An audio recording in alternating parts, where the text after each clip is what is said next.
નદીમાં નહાવા પડેલ મિત્રો પૈકી એક યુવાન તણાઈ જતા 3 દિવસ બાદ કલસર પાતલિયા બ્રિજ પાસેથી મળ્યો।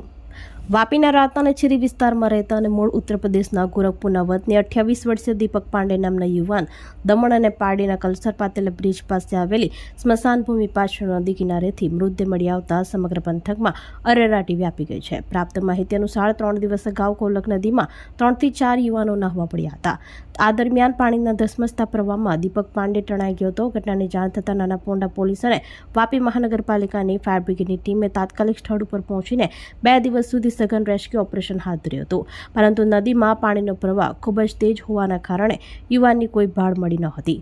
પરિવાર દ્વારા યુવાનના ગુમ થવાની ફરિયાદ પણ નોંધવામાં આવી હતી। ત્યારે આજે સ્થાનિક લોકોએ નદી કિનારે લાશ જોતા તાત્કાલિક પોલીસને જાણ કરી હતી। ઘટનાની જાણ થતાં પારડી પોલીસ અને વાપી નગરપાલિકાની ફાયર વિભાગની ટીમ ઘટના સ્થળે પહોંચી હતી અને પાણીમાંથી મૃતદેહને બહાર કાઢવાની કામગીરી હાથ ધરી હતી। યુવાનનો મૃતદેહ મળ્યાની જાણ થતાં મૃતકના પરિવારજનો ઘટના સ્થળે દોડી આવ્યા હતા। હાલમાં પારડી પોલીસે આ મામલે અકસ્માત મોતનો ગુનો નોંધી વધુ તપાસ શરૂ કરી છે અને મૃતદેહને પીએમ માટે સરકારી હોસ્પિટલ ખાતે મોકલી આપ્યો હતો।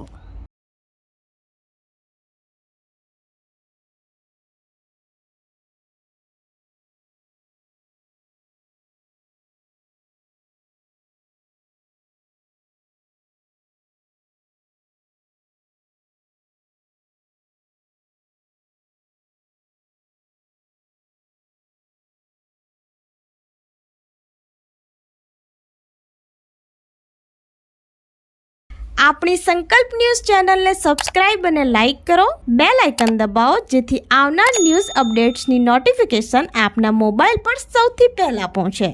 Like, subscribe and share the video.